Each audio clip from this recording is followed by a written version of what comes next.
Some events in history sound so ridiculous that you think it's a joke until you realize people actually lived through it. And one of the strangest disasters ever recorded didn't involve fire or explosions or storms. It involved molasses. Yes, the same thick sweet syrup people use for baking. Today we're going back to Boston 1919, where an entire neighborhood was hit by a wave of molasses. Back in the early 1900s, molasses wasn't just something you poured on bread. It was industrial fuel. Companies used it to make alcohol, rum, and even ammunition components. In Boston's North End, a crowded neighborhood with narrow streets and busy walkways, there stood a massive steel tank. And when I say massive, I mean 50 feet tall, 90 feet wide, and filled with over 2 million gallons of molasses. This tank belonged to the Purity Distilling Company, a subsidiary of US Industrial Alcohol. And from the outside, it looked solid. But the truth, that tank was a ticking time bomb. The first problem was the tank leaking from the moment it was built. Workers complained constantly. Every time the tank was filled, it would groan, shake, and make unsettling metallic noises. And what did the company do? They didn't fix it, they didn't test it, they didn't reinforce it. Instead, they simply painted the tank a dark color to hide the leaks. That was the solution. Imagine covering structural problems with paint and hoping for the best. Now let's move to January 15th, 1919, the day of the disaster. Boston had been experiencing cold weather, but suddenly the temperature rose rapidly. That quick warm-up caused the molasses inside the tank to expand. Around lunchtime, people in the area heard a loud sound, and seconds later, the entire tank burst apart. What came outside wasn't a slow flow. A 25-foot high wall of molasses rushed into the streets at 35 miles per hour. That is faster than most people can run. Molasses seems slow when you see it in a jar, but when millions of gallons are moving at once, it becomes a force of destruction.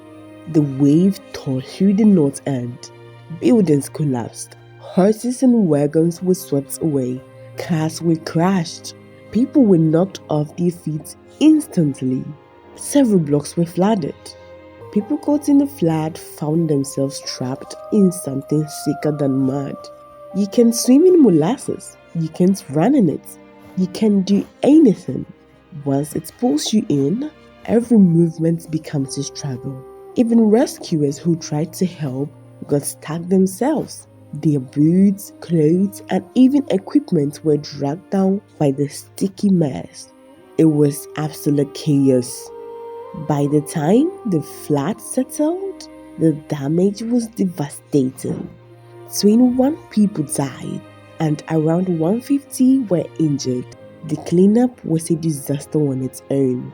They used salt water from the harbor to break down the molasses, but it still took weeks before the streets looked somewhat normal again. And even then, the smell lingered.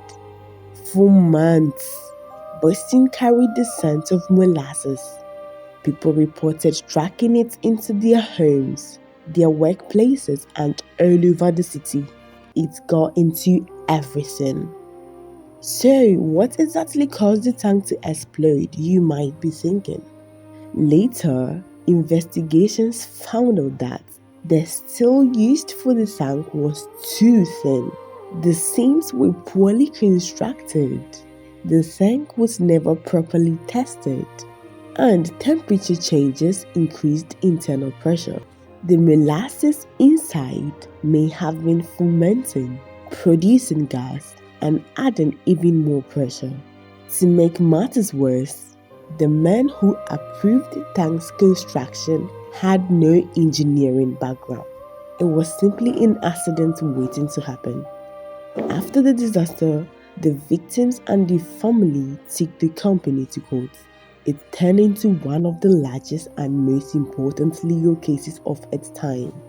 The company tried to blame anarchists, claiming someone had bombed the tank, but scientists, engineers, and investigators proved the root cause was poor design and lack of safety oversight.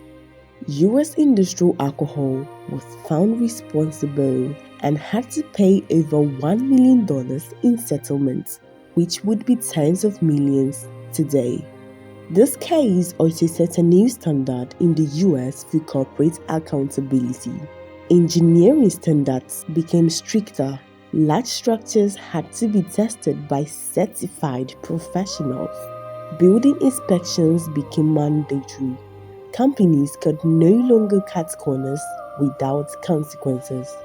In 2019, a century later, Boston marked the 100-year anniversary of the flood.